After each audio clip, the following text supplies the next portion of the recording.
Assalamualaikum warahmatullahi wabarakatuh. Perkenalkan, nama saya Dona Elvira, NIM 2018143537 dari kelas 4M Pendidikan Guru Sekolah Dasar. Dosen pengampu Mega Prasrihamni MPD. Di sini saya akan memenuhi ujian akhir semester saya mata kuliah Pembelajaran Bahasa dan Sastra Indonesia SD kelas tinggi, Pendidikan Guru Sekolah Dasar, Universitas PGRI Palembang.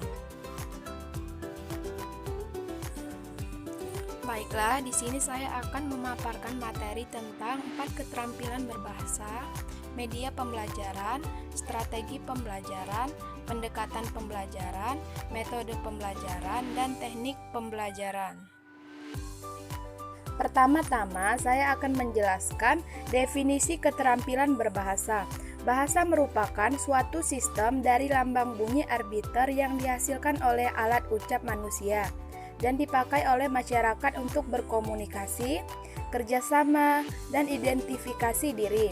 Keterampilan berbahasa mencakup 4 keterampilan, yaitu keterampilan mendengarkan atau menyimak, keterampilan berbicara, keterampilan berbahasa, dan keterampilan menulis. Keempat keterampilan berbahasa itu saling berkaitan satu sama lain. Jadi, ada 4 keterampilan berbahasa. Yang pertama, keterampilan mendengarkan atau menyimak. Menyimak yaitu mendengarkan suatu bunyi yang bersifat reseptif, yang artinya bahwa mendengarkan yang dimaksudkan di sini tidak hanya mendengarkan bunyi-bunyian, tapi juga memahaminya dalam bahasa pertama atau bahasa ibu. Kita memperoleh keterampilan mendengarkan melalui proses yang tidak kita sadari, sehingga kita pun tidak menyadari begitu kompleksnya proses pemerolehan keterampilan mendengar tersebut. Yang kedua, yaitu keterampilan berbicara. Secara garis besar, ada 3 jenis situasi berbicara, yaitu interaktif, semi-aktif, dan non-interaktif.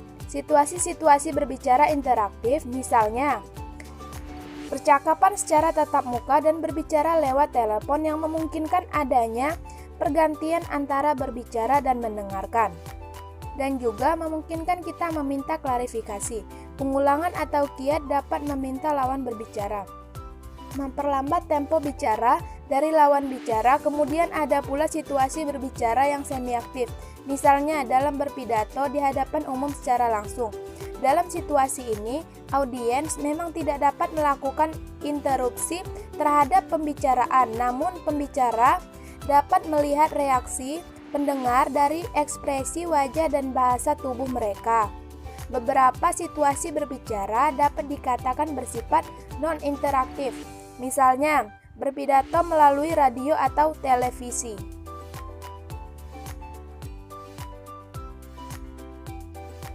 Yang ketiga yaitu keterampilan membaca.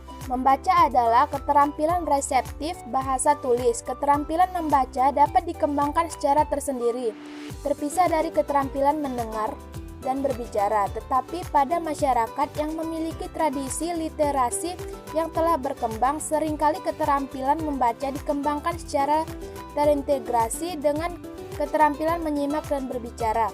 Keterampilan-keterampilan mikro yang terkait dengan proses membaca yang harus dimiliki oleh pembicara adalah keterampilan berbahasa. Yang pertama, mengenal sistem tulisan yang digunakan. Yang kedua, mengenal kosakata. Yang ketiga, menentukan kata-kata kunci yang mengidentifikasi topik dan gagasan utama. Yang keempat, menentukan makna kata-kata termasuk kosakata split dari konteks tertulis. Yang kelima, mengenal kelas kata gramatikal, kata benda, kata sifat, dan sebagainya.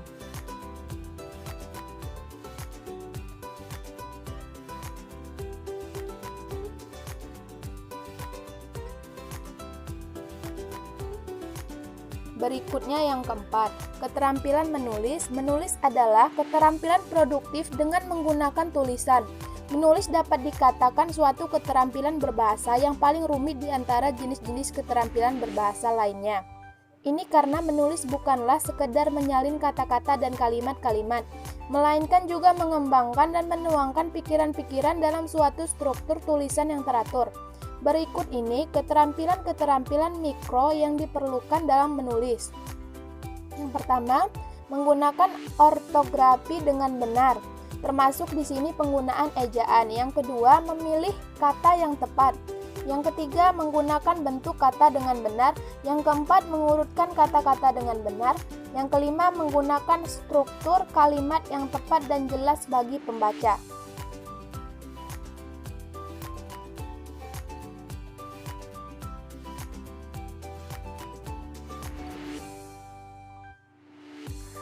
Selanjutnya, media pembelajaran. Pengertian media pembelajaran. Media dalam pendidikan artinya alat atau benda yang digunakan oleh mediator atau guru untuk menyampaikan materi ajar kepada peserta didik, untuk memudahkan peserta didik menerima bahan ajaran yang disampaikan oleh guru.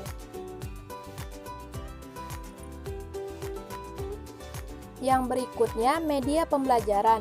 Media pembelajaran merupakan alat bantu dalam proses belajar mengajar yang dapat dipergunakan untuk merangsang pikiran, perasaan, perhatian, dan kemampuan sehingga dapat mendorong terjadinya proses belajar pada peserta didik.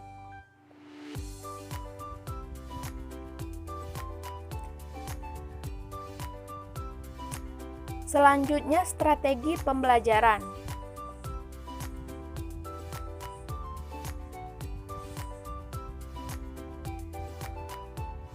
Strategi pembelajaran merupakan suatu serangkaian rencana kegiatan yang termasuk di dalamnya penggunaan metode dalam pemanfaatan berbagai sumber daya atau kekuatan dalam suatu pembelajaran. Selanjutnya, pendekatan pembelajaran.